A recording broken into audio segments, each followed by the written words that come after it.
মনের একটা সহজ স্বাভাবিক ধর্ম হলো আপনি যার কথা মনে ভাবছেন বার্তাটা তার কাছে পৌঁছে যায়। একটা দৃষ্টান্ত মনে হয় সকলের জন্য প্রযোজ্য। এই প্রযুক্তির উৎকর্ষ উন্নতির পূর্বে বহু দূরের বিপদের সংবাদটা মা বুঝতে পারত। সন্তানের কোনো বিপদ হলে না মা বুঝতে পারত। ওই মনের সাথে কোথায় এমন একটা সংযোগ আছে, আর মনোধর্ম তেমন। কাউকে মনে মনে ভাববেন, সে আপনার মনোভাবনাটা পৌঁছে যাবে তার কাছে। এটা মনের ধর্ম। তো এই জন্য বলছেন যে দেখুন, সেবাটা তাহলে কি দিয়ে হলো? বৃত্ত দিয়ে, অর্থাৎ সম্পদ দিয়ে, দেহ দিয়ে আর মন দিয়ে। তার মধ্যে সর্বশ্রেষ্ঠ হলো মানস সেবা।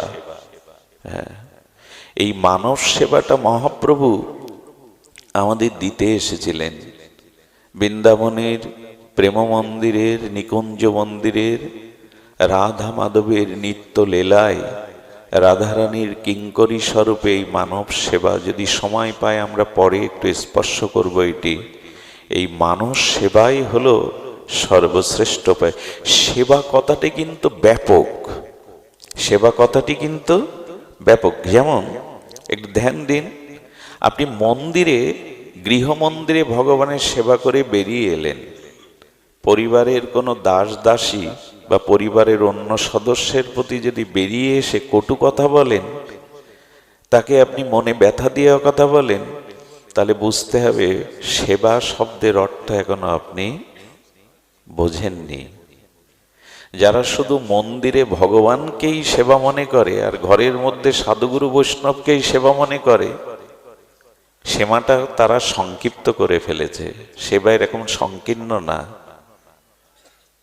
মহাপ্রভু এই জন্য বলেছেন সবাইকে সম্মান দিও, তার মধ্যে ভগবানের স্বরূপ আছে। জীবে সম্মান দিবে। পূজাটা যেন ব্যাপক হয়। হ্যাঁ, আমরা যেন এরকম না করি ভগবান অবতীর্ণ হয়েছেন, একজন শুনেছেন ভগবান অবতীর্ণ হয়েছেন, দৌড়াচ্ছেন, সব কাজ ফেলে ভগবত দর্শনের জন্য দৌড়াচ্ছে। পথে যেতে এক জন্মন্ধ পথ পাড়ি দিতে পারছে না, সাহায্যের হাত বাড়িয়ে দিয়ে আকুতি জানাচ্ছে একটু পথ পার করে দাও। ভাবছে অন্ধকে পার করতে তো সময় লাগবে, এই সময় পেরিয়ে গেলে যদি অবতীর্ণ ভগবান অন্তর্ধান হয়ে যান আর তো দেখতে পাবো না, আমি না হলে কেউ পার করবে, ছুটে যাচ্ছে।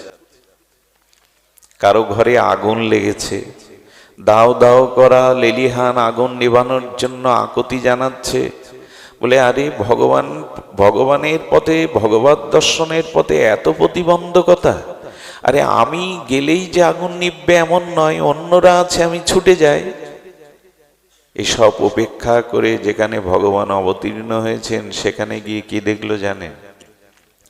বড় প্রাচীরে হরপে লেখা রয়েছে, প্রাচীরের মাঝখানে, আমি ভগবান প্রাচীরের এপাশে আসছি, আমায় দর্শন করতে গেলে পেছনের কাজগুলো করে এসো।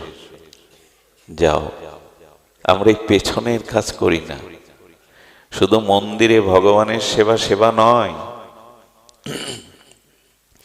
সেবাটা ব্যাপক করুন। সেবাটা ব্যাপক অর্থে দেখতে হবে। ভগবান সর্বত সর্বং খলিদং ব্রহ্ম, প্রতিটি জীবের প্রতি করুণার ভাব রাখা।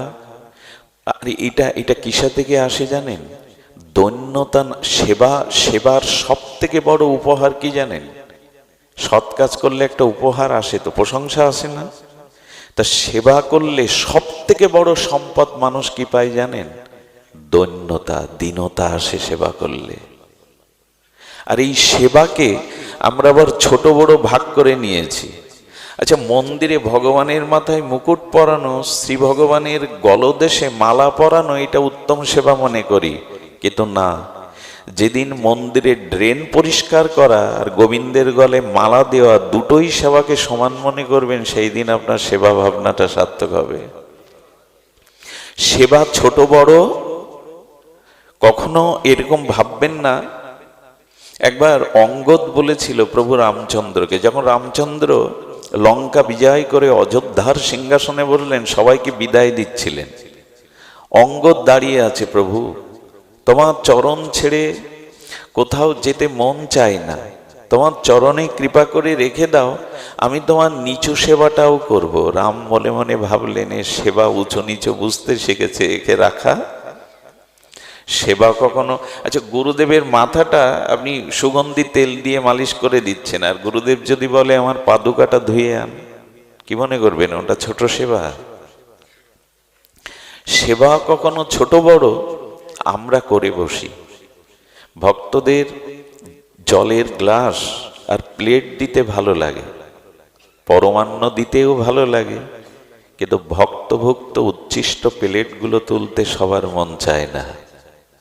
ওইখানে ওই সেবাটা সকলে করতে পারে না।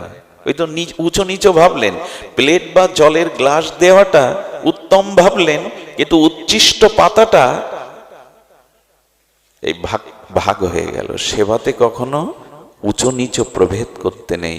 যে করে আজও সে সেবাটা বোঝে নি, বরঞ্চ যে যত আড়ালে থেকে সেবা করতে পারে না, সে তত সেবার মর্মাত্মটা উপলব্ধি করতে পেরেছে। যে যত গুরুদেব আসলো, তাকে ফুল চন্দন মালা দিয়ে তার হাত ধরে এগিয়ে নেওয়ার থেকে দেখতে হয় গুরু আশ্রমে উৎসব হচ্ছে, ড্রেনগুলো বাথরুমগুলোর কি অবস্থা, ভক্তরা আসবে যাতে কষ্ট। শ্রীধাম বৃন্দাবনে এক মহাত্মার কথা শুনেছিলাম, সকাল হতো আর কি করতো জানেন? আহা, সিদ্ধ মহাত্মা, ভজনানন্দী মহাত্মা, তিনি প্রভাতে উঠেই মালা তিলক নিয়ে মন্ত্র স্মরণ করে একটা ঝাড়ু নিতেন।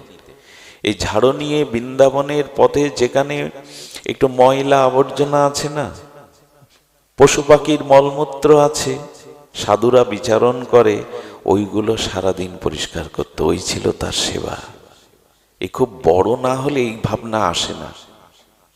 হ্যাঁ, তো এই জন্য সেবা করলে সব থেকে বড় যে জিনিসটা প্রাপ্তির হয়, আপনার ভিতরে তখন ভেদাভেদ না এসে দৈন্য ভাব আসবে, দীনতা আসবে। সবাই আমার থেকে উত্তম, আমি সবার থেকে নিচু, সকলে আমার থেকে উত্তম, আমি সেবার যোগ্য নই, এই ভাবনাটা তখন আসবে।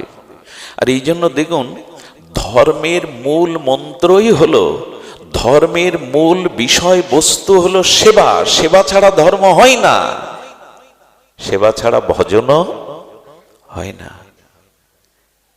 আমরা সেবা নিতে শিখেছি, সকলে সেবা দিতে শিখেনি। জীবনে এইখানেই বড় ভুল হয়ে, মর্মান্তিক ভুল হলো, আমাদের স্বভাব সেবা নিয়ে এসেছিলাম। চন্দ্র, সূর্য, নক্ষত্র, বায়ু, নদ, নদী সকলেই জগৎকে সেবা করছে, বাদ পড়লাম শুধু আমি। পৃথিবী সমস্ত বস্তুই দেখবেন সেবার জন্য, ফুল থেকে নক্ষত্র, চন্দ্র থেকে সূর্য, পবন থেকে অগ্নি, সব তো সেবা করে চলেছে। সেবা ভাবনা শুধু আমার জাগলো না। এই জন্য দেখুন, সেবার দ্বারা দৈন্যতা আসে, আর সেবার দ্বারা তিনটি জিনিসের আপনার জীবনে সার্থকতা আসে। সেটা হলো শারীরিক, মানসিক এবং আত্মিক, আধ্যাত্মিক উন্নতি একমাত্র সেবার উপরেই নির্ভর করে। কতগুলো মনে হয় বারবার শুনতে হবে, বারবার হৃদয়ে লিখে নিতে হবে। আত্মিক উন্নতি, আধ্যাত্মিক উন্নতি বা শারীরিক, মানসিক, দেখবেন অন্যকে সেবা করে দেখবেন আপনার মনের কতটা প্রশান্তি আসে, অভিমান কতটা দূর হয়, একটা তৃপ্তিবোধ আসে। আচ্ছা, ঘরে যে 5 জনের জন্য রান্না হয়েছে, হঠাৎ করে 5 জন অতিথি এলো, ওই নিজেদের 5 জনের বস্তুগুলো যদি অতিথি 5 জনকে দিয়ে ক্ষুধা নিবৃত্তি করতে পারেন, দেখবেন ওই ঘরের মধ্যে স্বর্গ সুখ এসে খেলছে, ঘরের মধ্যেই স্বর্গ সুখটা এসে গেছে। ওই নিজেদের 5 জনের আহারটা অতিথি 5 জনকে দিয়ে দেবেন, দেখবেন আনন্দ হিল্লোল বইবে আপনার ওই 4 দেয়ালের মধ্যে। এই জন্য মানসিক শান্তি মানুষ এখন পায় না কেন জানেন? সেবা করে না বলে, সেবা জানে না বলে। আত্মিক, হ্যাঁ, এখন কিন্তু সেবা হচ্ছে। এই যে হরিকথা সেবা শ্রী গুরুদেব করিয়ে নিচ্ছেন, আর আপনারাও হরিকথাকেই সেবা করছেন। শ্রবণ না করলে তো হরিকথা প্রকাশ হতো না। এখন দেখবেন আমাদের ভিতরে স্বাভাবিক দৈন্য আছে, মানসিক শান্তি আছে। সেবা হচ্ছে তো এখানে। সেবাই মানসিক শান্তির উপায়, সেবাই আত্মিক উন্নতির উপায়, এছাড়া অন্য কোনো উপায় নেই। এই জন্য ঠাকুর মশাইয়ের বাণীতে বারবার ওই সেবা ভাব, বারবার ওই সেবা ভাব দেখবেন। সেবা চাই শ্রীকৃষ্ণ চৈতন্য প্রভু দাসের অনুদাস, সেবা অভিলাষ। আচ্ছা, সেবা মাংছেন না, সেবা অভিলাষ মাংছে কেন? ধ্যান দিয়েছেন কথাটা? আমি সেবা করছি, সেবা করবো এরকম না, সেবার অভিলাষ প্রার্থনা করছেন যাতে সেবা করতে। দেখুন, ঠাকুর মশাই নিত্যানন্দ স্বরূপে যিনি এসেছেন, প্রেম ভক্তির মহারাজ যিনি, সেই ঠাকুর নরোত্তম অভিলাষ মানছে যে আমার সেবা অভিলাষটা আগে দাও। সেবা তো পরে, আগে অভিলাষ। সেবা করতে চাই, এই অভিলাষ প্রার্থনা করছে। আহা, হ্যাঁ, সেবা অভিলাষ। সেবা অভিলাষ কি বলবো? মহাপ্রভুর চরিত্রে আমরা দেখতে পাই, চৈতন্য চরিতামৃতে কবিরাজ কৃষ্ণ গোস্বামীর অনবদ্য স্বর্ণফলকে লেখা এই স্মৃতি, এই লীলা। একদিন একটা খর্বকায় মাতাজি, খর্বকায় মানে বেটে, খর্বকায় মাতাজি জগন্নাথের আরতি দর্শনে তার বড় পিপাসা, উৎকণ্ঠা, লালসা, তীব্র লালসা নিয়ে জগন্নাথের আরতি শুভ সূচনা হয়েছে। ঘণ্টধ্বনি, শঙ্করধ্বনি, দিব্যধ্বনিতে ছিল জগন্নাথের আরতি দেখবার জন্য ব্যাকুল হয়ে এসে দেখে মানব প্রাচীর, সবাই আরতি দেখছে। মানব প্রাচীরের মধ্যে ওই খর্বকায় মাতাজি আরতি দর্শনের কোনো সুযোগ পাচ্ছে না, চারিদিকে মানব প্রাচীর। উনি এত ব্যাকুল, গরুর স্তম্ভের ধারে দাঁড়িয়ে শ্রীকৃষ্ণ চৈতন্য মহাপ্রভু আরতি দেখতেন জগন্নাথের। রাধা বিরহিণী মাথুর বিরহে জগন্নাথের মধ্যেই তার শ্যামসুন্দরকে দেখতেন। আর আরতি দর্শনে তার বিরহ কাতরা রাধারানীর ভাব দশাতে যখন তার শ্যামসুন্দরকে দেখতেন, তখন এত ভাবে বিভোর হয়ে যেতেন মহাপ্রভুর, বাইরের আবেশ থাকতো না। সেই আরতি দর্শন করতে করতেই খর্বকায় মাতাজি দেখলেন ওইখানে একজন দাঁড়িয়ে আছে ফাঁকা। কি বলবো আপনাদের, দৌড়ে এসে একটা পা প্রাচীরের উপরে আর একটা পা মহাপ্রভুর কাঁধে দিয়েছেন। ভাবা যায়? কাঁধে দিয়ে যখন আরতি দর্শন করছেন, পেছনে মহাপ্রভুর অঙ্গ সেবক, একান্ত চরণ সেবক গোবিন্দ দাস বললেন, আরে জন্ম জন্মান্তরে তোকে নরকে পচে মরতে হবে। আরে মহাপ্রভু কোনো প্রকৃতির মুখ দর্শন করে না, সন্ন্যাস নেওয়ার পরে তিনি বিষ্ণুপ্রিয়ার মুখও দেখেননি। সেই মহাপ্রভুর অঙ্গে পা দিয়েছে এই রমণীটি, এর কি গতি হবে? ক্ষুব্ধ হয়ে, ক্রোধান্বিত হয়ে যখন ওকে টেনে হিস্টে নামাতে যাবে, মহাপ্রভু হাত দিয়ে ইশারায় নিষেধ করলেন, কে নামিও না। মহাপ্রভু অনুভূতিতে দেখলেন জগন্নাথের আরতি দর্শনে তন্ময় হয়ে গেছে। আরতি দেখতে দেখতে তার প্রেম ভাব বিকার আসছে, কম্প আসছে, যাতে পড়ে না যায়। মহাপ্রভু তার চরণটা জড়িয়ে ধরলেন যাতে পড়ে না যায়। সেবা কাকে বলে দেখুন? যিনি প্রকৃতিমুখ দর্শন করেন না, শ্রীকৃষ্ণ চৈতন্য তার কাঁধে পা দিয়েছে যাতে পড়ে না যায়, উনি সেবককে নিষেধ করে ধরে রেখেছেন। এই তো মহাপ্রভু, যারা ভগবানকে ভালোবাসে তাদের পতন হতে দেয় না ভগবান। নমে ভক্ত প্রণশ্যতি, তাদের ধরে রাখে। এ পথে একবার এসে দেখুন, পড়ে গেলেও শেষ হয়ে যাবেন না, কারণ ধরার একজন আছেন, ধরে রাখবেন তিনি, পতন হতে দেবেন না। নমে ভক্ত প্রণশ্যতি, আমার ভক্তের আমি বিনাশ হতে দেই না। আরতি সমাপ্ত হলো, বিশ্রাম হলো, মাটির বাহ্যিক জ্ঞান ফিরে এলো। ফিরে এসেই দেখছেন শ্রীকৃষ্ণ চৈতন্য মহাপ্রভু, যার চরণ ধুলি ব্রহ্মাজিও প্রার্থনা করেন, আমি তার অঙ্গে আমার মতো নিকৃষ্ট পাপীয় সে, আমি আমার পা মহাপ্রভুর শ্রীঅঙ্গে দিয়েছি। অনুশোচনায় অনুতপ্ত দগ্ধিত ক্রন্দন করছে আর বারবার ক্ষমা চাইছে, প্রভু বড় অপরাধ করে ফেলেছি,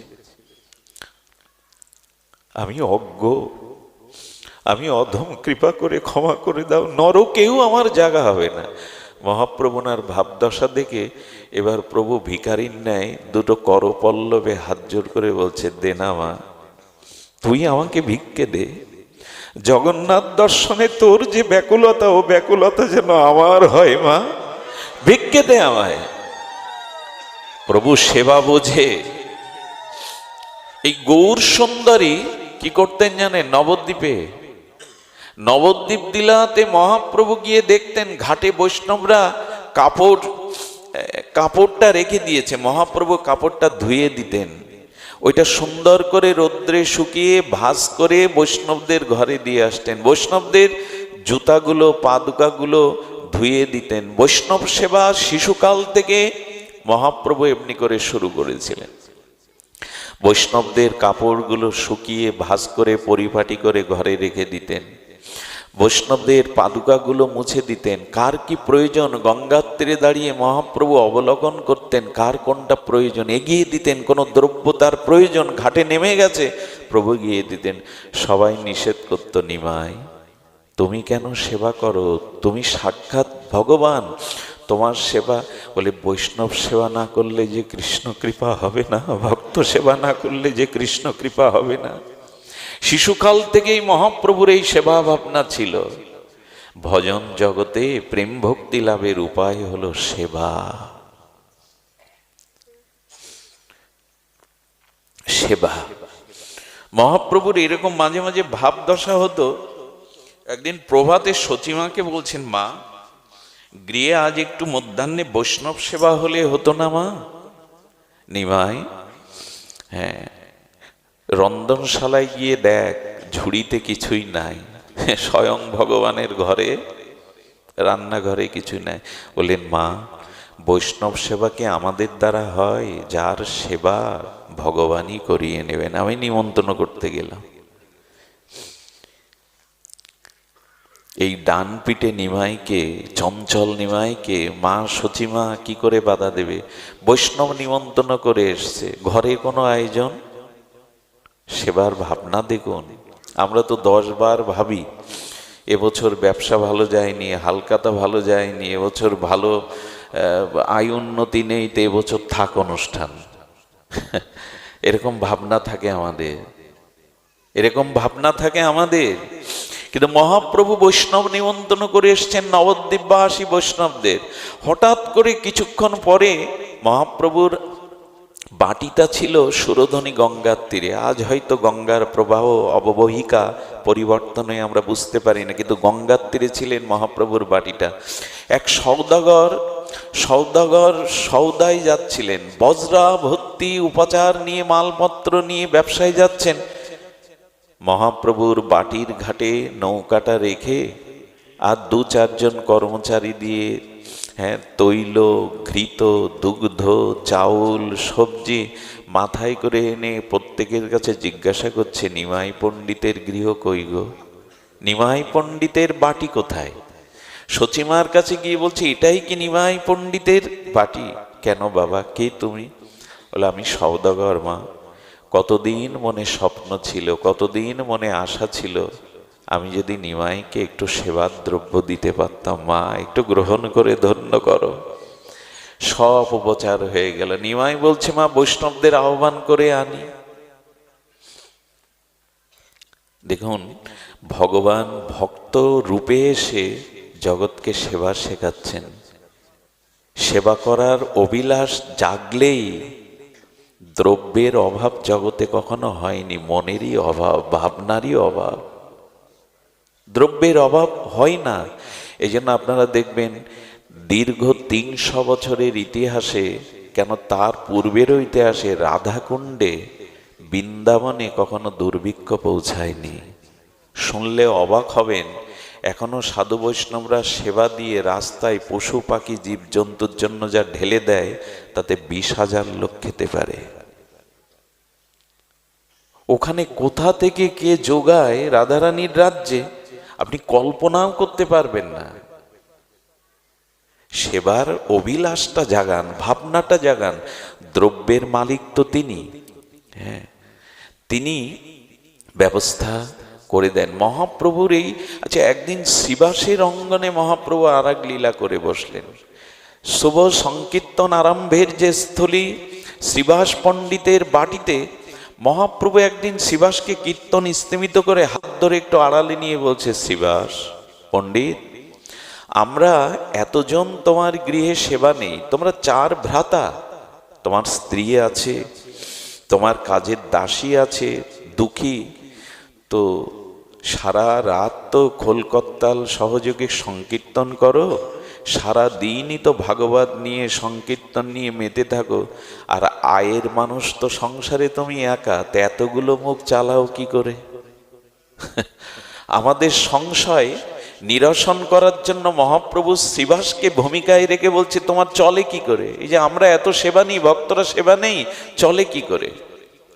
শ্রীবাস পণ্ডিত হেসে বললেন, তুমি আবার এক মুখে ২ কথা কবে থেকে শুরু করলে?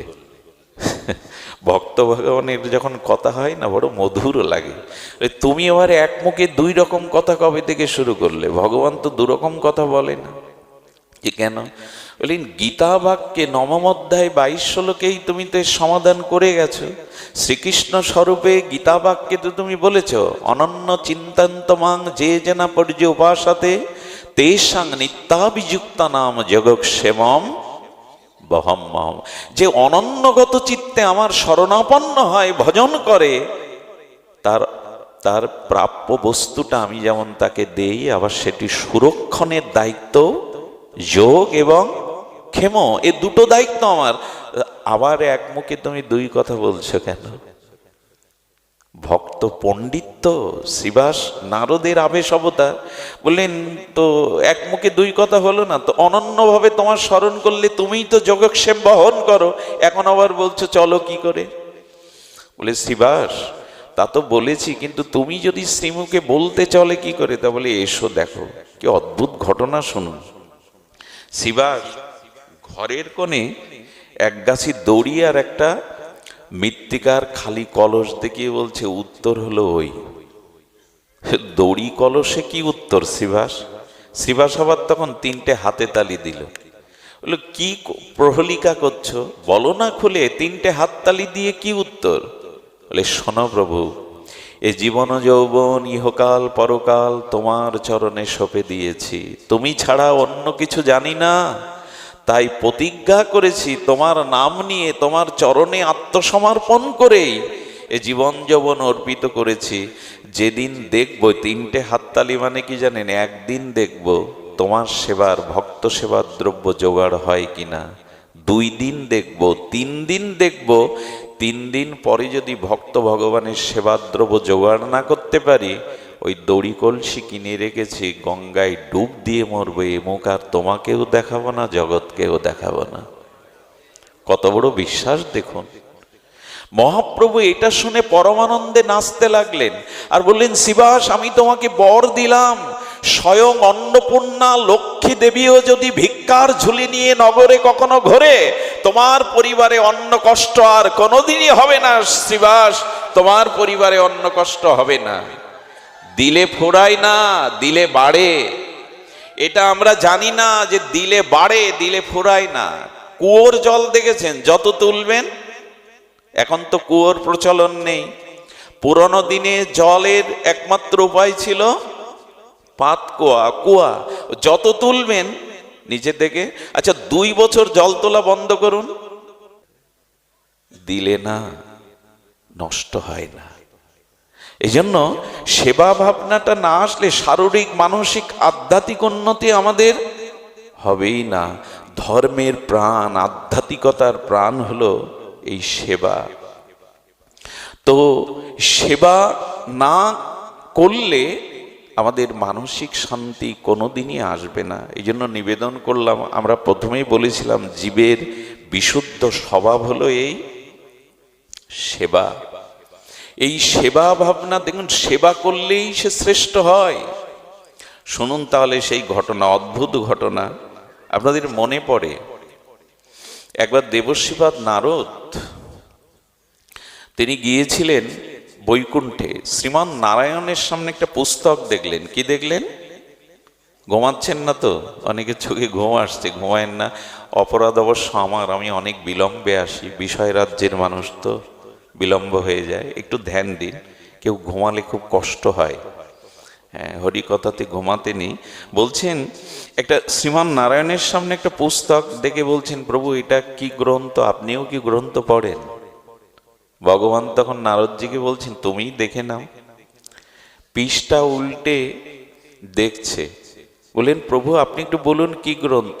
বলল, যারা আমার ভজন করে সেই ভজনের মধ্যে অন্যতম শ্রেষ্ঠ ভক্তদের তালিকা এটা। তার মানে যারা ভগবান ভজন করে, ভগবান তাদের একটা তালিকা করেছে, অনন্যভাবে ভজন করে। নারদ মনে মনে ভাবছে, আমার নামটাও তো থাকতে হবে।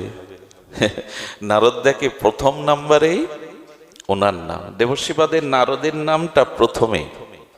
মনে মনে প্রশান্তি পেলেন, একটু প্রশস্তি পেলেন। অনেক নাম উল্টে পাল্টে দেখে, ওখানে হনুমানের নাম। আচ্ছা, সেবার মধ্যে অন্যতম শ্রেষ্ঠ দাস্য ভক্তির পরকাষ্ঠা তো হনুমানজি, ওনার নাম নাই।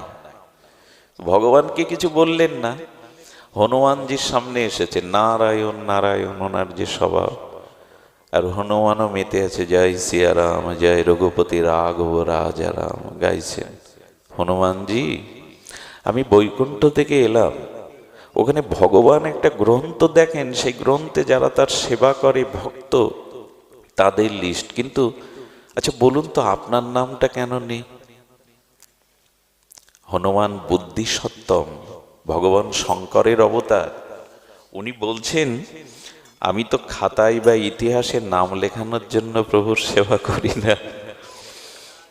দেখুন এদের দৈন্যতা, দেখুন এর প্রত্যেকটি কথা আমাদের জীবনে আলো ছড়িয়ে দিতে পারে। কোনোদিন নিজের নাম প্রচারের জন্য, অন্যের কাছে যশ বাহবা পাওয়ার জন্য সেবা ভাবনা করবেন না। হনুমান বলছে, ইতিহাসে খাতার পৃষ্ঠায় নাম লেখানোর জন্য তো আপনারা চিন্তা করতে পারেন আমাদের গোস্বামী কয়জন? 8 জন। ঠিক বলেছেন, কিন্তু আমরা 6 গোস্বামী বলি তো, কারণ আর 2 জন এত বিরক্তি ছিলেন। লোকনাথ গোস্বামী তিনি চৈতন্য চরিতামৃত লেখার সময় বলে দিয়েছিলেন, খবরদার আমার নাম নিশানাও চরিতামৃতের পৃষ্ঠায় যেন না থাকে। ভাবতে পারেন, চৈতন্য চরিতামৃতের পৃষ্ঠায় বলছেন আমার নাম নিশানাও যেন তোমার গ্রন্থে। ষড়গোস্বামীর কোন গ্রন্থেই তাদের আত্মপরিচয় পাবে না, নিজের কথা লেখেনি। তারা রাজাধিরাজ, বৃহস্পতি সমজ্ঞানী, নিজের ইতিহাস। এখন তো ছোটখাটো বই বের করলে প্রথম এবং শেষ পৃষ্ঠায় দেখবেন এক গাদা নিজের পরিচয়, ছবি সহ ডাটা সহ দেন, আপত্তি নেই। কিন্তু এরা জগতের কোনো প্রচার চাননি। নিজেরে যেন না করি প্রচার, নিজেরও আপন কাজে, তোমার ইচ্ছা পূর্ণ করো হে আমারও জীবন মাঝে।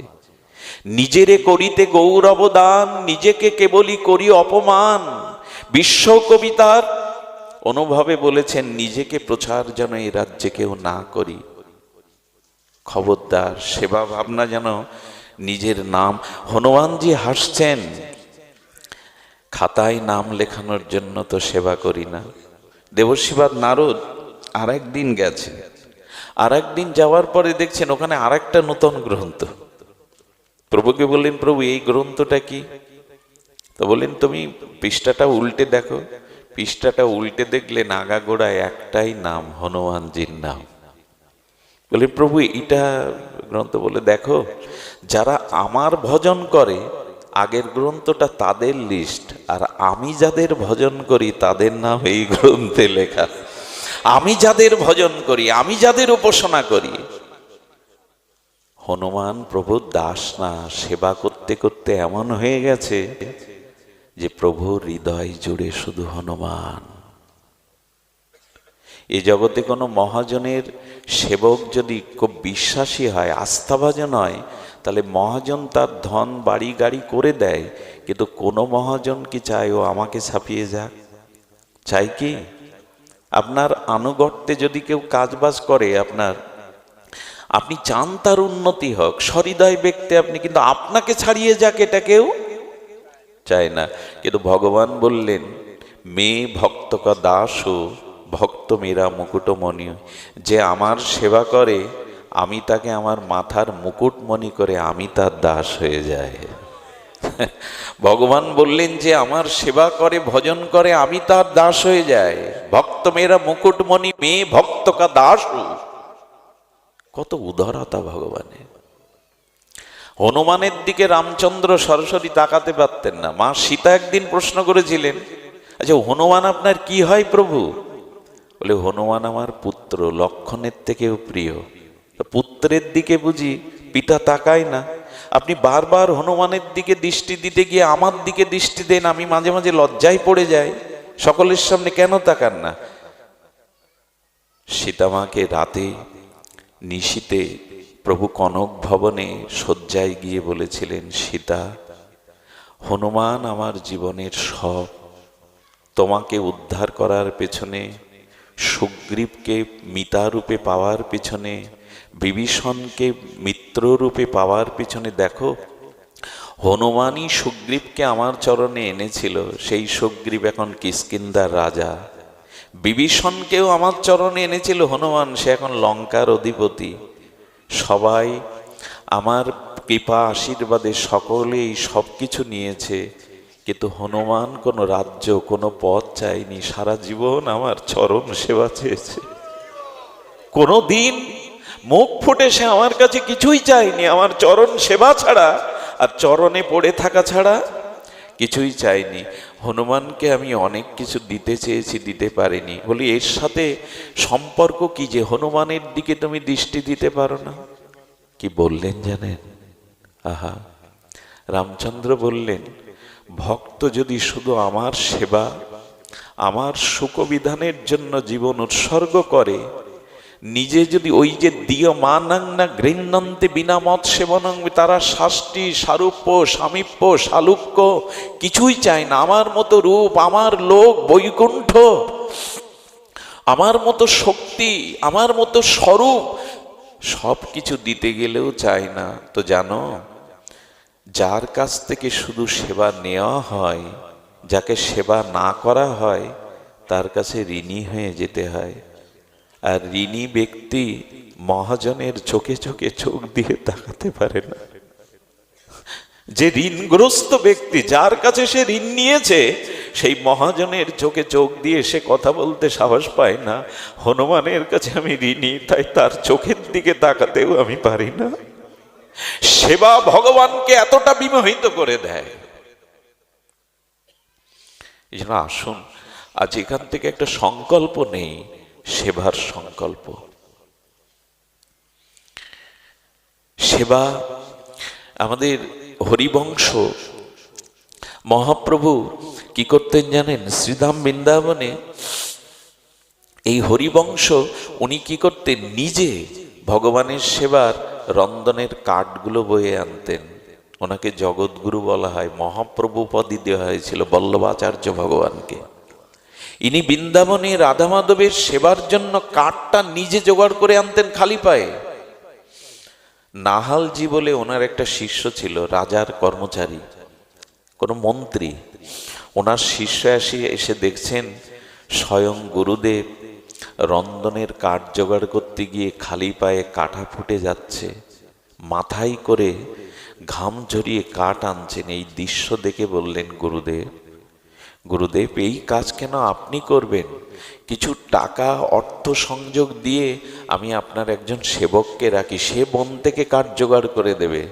শুনুন, এদিক ধ্যান দিন। যেই এই কথাটা বলেছেন, সঙ্গে সঙ্গে হরিবংশ এই প্রভুর শ্রীবদনটা মলিন হয়ে গেছে, চোখে জল এসে গেছে, আর বললেন, ওরে ওরে, এটা সেবা নয়, এটা ভক্তি, এটা সাধারণ কাজ নয়। বন থেকে কাঠ এনে রাধা মাধবের জন্য এটা ভক্তির সেবা, এটা আনন্দের সেবা।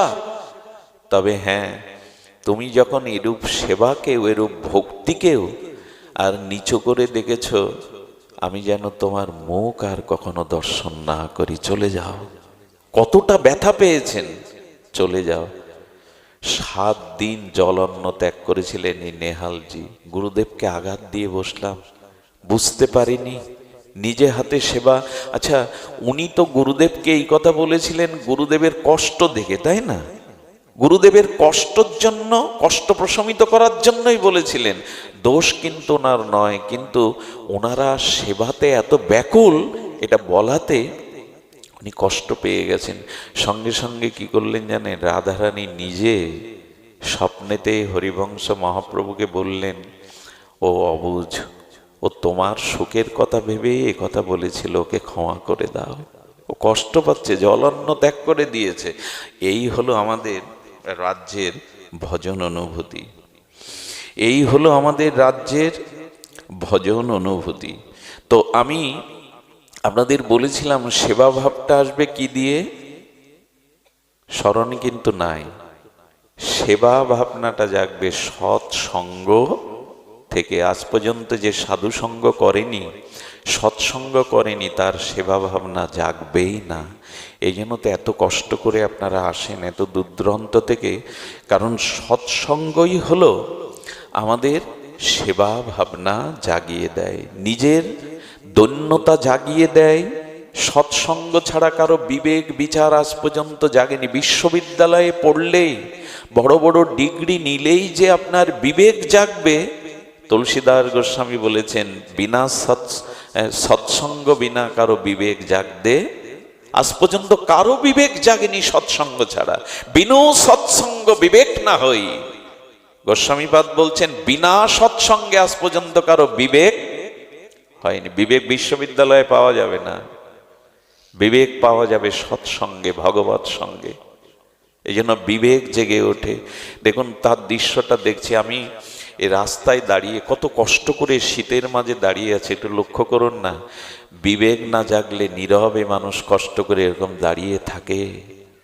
ওনারা, ওনাদের পায়ের নখের যোগ্য আমি নই, ওনারা দাঁড়িয়ে শুনছেন ভাগবত। কেন জানেন? কেন? এই জন্য বিবেক জেগে উঠেছে। মনুষ্য জীবনে একমাত্র উচিত হলো সাধু সঙ্গ, হরি কথা। ভজন ছাড়া তো এই জীবনের সফলতা নয়। এই দুর্লভ, দেব দুর্লভ মনুষ্য জন্মের সফলতা একমাত্র সাধু সঙ্গে। তবে সাধু সঙ্গ করেই কি ফল হয়? সাধু সঙ্গ করলে বিবেক জাগবে, বিচার জাগবে। তবে আমার জাগে না কেন জানেন? সাধু সঙ্গটা বিশ্বাস এবং শ্রদ্ধার সহিত করতে হবে। কথাগুলো একটু ধ্যান দিন, এগুলো শাস্ত্রের খুব নিগূঢ় কথা। বিশ্বাস না আসলে কখনো এটি হবে না। দেখুন, এখানে শাস্ত্র বলেছে বিশ্বাস হলো ভূমি। বিশ্বাস হলো ভূমি মানে কি বাবা? জমি। বিশ্বাস হলো ভূমি, আর সেই ভূমিতে যে ভক্তির বীজ, ভক্তি হলো বীজ, আর সেই বীজ অঙ্কুরিত হতে গেলে, প্রেমরূপ ফসল পেতে গেলে জল হলো বিশ্বাস। হ্যাঁ, কি বলা হলো? ভক্তির বীজ, বিশ্বাস হলো ভূমি, শ্রদ্ধা হলো জল, আর নির্বিকার নিরপেক্ষতা হলো ওই ফসল রক্ষা করার বেড়া। পক্ষপাতিত্ব করবেন না। হ্যাঁ, আমার মত শ্রেষ্ঠ, আমি শ্রেষ্ঠ, পক্ষপাতিত্ব করবেন না।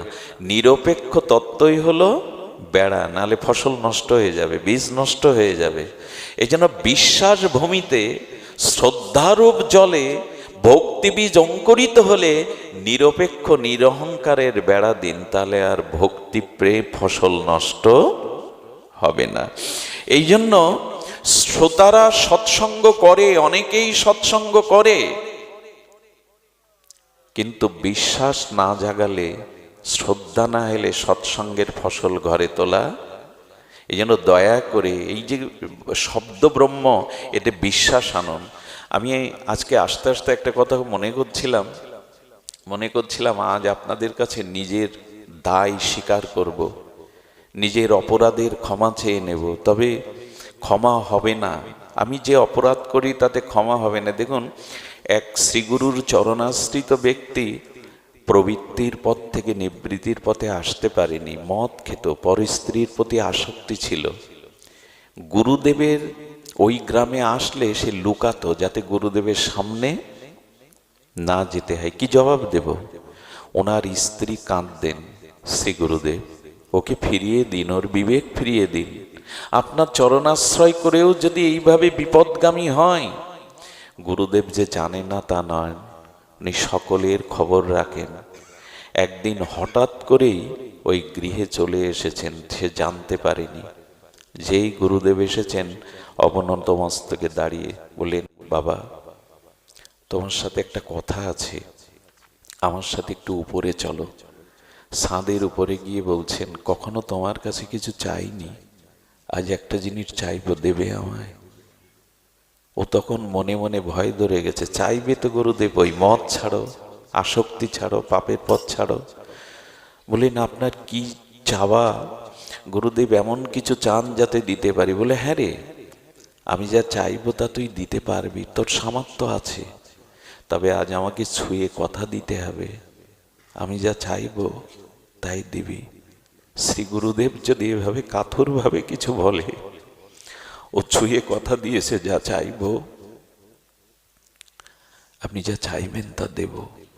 কি করেছে জানেন? সত্য ঘটনা শুনুন। গুরুদেব নিজের গায়ের জামা খুলেছে, খোলার পরে ওর হাতে নিজের পাত থেকে জুতোটা খুলে ওর হাতে দিয়ে বলছেন, আমার পিঠে মার, আমার গায়ে মার। ওরে, তোর দোষ নয়, সন্তান বিপদগামী হলে সন্তানের না পিতার দোষ। আমি তোকে গড়তে পারিনি, আমি তোকে মানুষ করতে পারিনি, এ সাজাটা তো আমায় নিতে হবে, মার আমাকে। আমারও মনে হয়েছিল এতকাল এই মকসেদপুর ভাঙা অঞ্চলে আসছে, আমি কারো জীবনে কোনো কল্যাণে আসতে পারিনি। আপনাদের প্রসাদ ভোজি করার, হরিনাম নেওয়ার অনুরাগ, হাতে মালা নেওয়ার, জপ করার আমি কিছুই করতে পারিনি। এ দায়ভারটা আমার, আমাকে উচিত আপনাদের জুতো পেটা করা, আপনাদের পাদুকা দিয়ে আমাকে আঘাত করা। পারিনি, কিছুই পারিনি, এ ব্যর্থতা আমার। জানেন, এই যে ভাগবত, এই যে সৎসঙ্গ এসে যদি দেখি কেউ জীবনে ভজন পথে এসেছে, মানুষের মতো মানুষ হওয়ার চেষ্টা করছে, তখন বুকটা ভরে ওঠে, না এই চেষ্টা সার্থক হয়েছে, কেউ না কেউ তো এই পথে জেগেছে, আমি পারিনি, এ ব্যর্থতা আমার। কেউ যদি মালা তিলক নিয়ে শুদ্ধ হরিনাম পরায়ণ হয়, একটু ভগবানকে দিয়ে প্রসাদ পায়, তখন মনে হয় ভাগবত সার্থক হয়েছে, ভাগবত সার্থক হয়েছে। পারিনি এটা। এই জন্য সৎসঙ্গ বিশ্বাসের শ্রদ্ধার সহিত করতে হবে। এক একটি সৎসঙ্গের ভাগবত কথা মানুষের জীবন বদলে দিতে পারে, বেশি কথা প্রয়োজন হয় না। আমরা শ্রদ্ধা বিশ্বাস নিয়ে যদি সঙ্গ করতাম না, জেগে উঠতে পারতাম। অনেকেই যখন ধর্মীয় পোশাক পরে না আসে, তখন নিজেকে অপরাধী মনে হয়।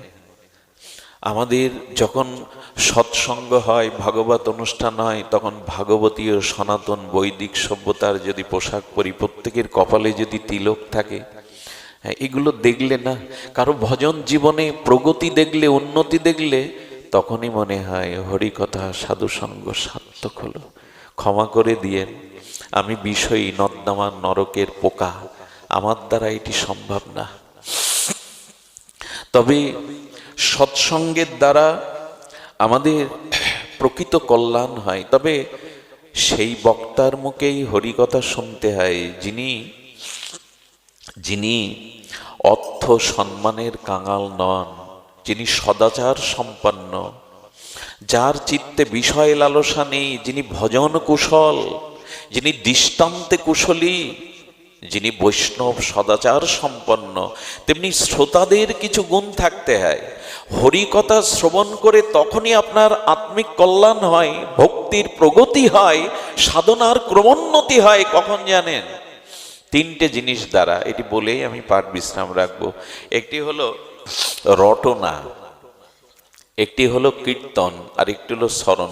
শ্রোতা তারাই যারা এই তিনটে জিনিস সৎসঙ্গ থেকে গ্রহণ করে। কি কি বলা হলো?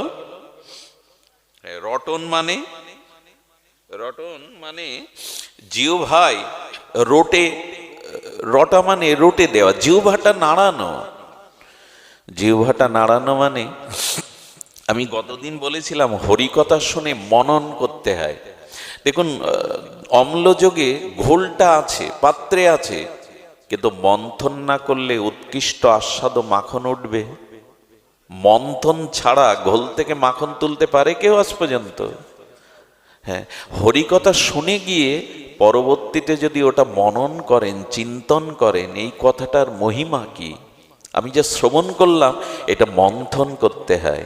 হরিকথা শ্রবণ করে যারা মন্থন না করে, অনুধ্যান চিন্তন না করে, সৎসঙ্গে হরিকথা তাদের পথ এগিয়ে যাওয়ার পথে খুব বেশি প্রশস্ত হয় না। এই জন্য রটন, অন্তত জিহ্বাতে অন্য কথা না বলে, গাল গল্প, পরনিন্দা, সাধু নিন্দা, এগুলো সম্প্রদায় নিন্দা না করে না, অন্তত মুখটা রটান। যা আসে মুখে হরিকথা অন্তত বলুন। যা শুনে গেলেন, তোতা পাখি যেমন রটে, খুকু ওঠো খুকু ওঠো, সেকালে তোতা পাখি বলতে থাকে, জিহ্বারাম বলতে থাকুন। যেটা শুনলেন অন্যকে বলুন।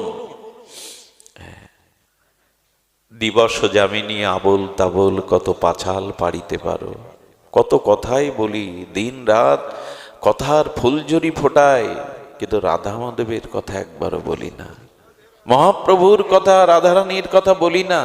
এই জন্য জীবটা অন্তত নাড়ান, হরি কথা এক দুইবার অন্তত মুখ দিয়ে আসুক। রটন। এই জন্য হরিকথা শুনে মনন করতে হবে, চিন্তন করতে হবে। সৎসঙ্গে লাভ হয় তখনই, সৎসঙ্গ সার্থক হয়, সাফল্যমণ্ডিত হয় তখনই, যখন হরিকথা শুনে আপনি মনন করবেন। আর এই তিনটে ক্রিয়ার দ্বারা সৎসঙ্গ সফল হয়। হরিকথা সফল হয় যখন জিহ্বায় রটন করবেন। ওই হরিকথা ইচ্ছা না হলেও বলবেন, ইচ্ছা না হলেও বলবেন। আর যার মুখে হরিকথা নাই, তাকে দূর থেকে সম্মান করে পাশে দিয়ে যাবেন, তার কাছে বসার দরকার নেই, ও আপনাকে টেনে নেবে। যার মুখে হরিকথা নাই তার কাছে যাওয়ার প্রয়োজন নাই। যে পরনিন্দা, পর সমালোচনা এগুলিই বলতে ভালোবাসে, এমন প্রার্থনা করেছিলেন আমাদের বেত্রাসুর ভগবানের কাছে অন্তিম প্রার্থনায় বলেছিলেন, প্রভু জন্ম যেখানেই দাও, যে অবস্থায় যে কুলেই জন্মাই, তোমার চরণে একটাই নিবেদন, যেন বিষয়ীর সঙ্গ আমার না হয়। প্রভু বিষয়ীর সঙ্গ যেন আমার না হয়।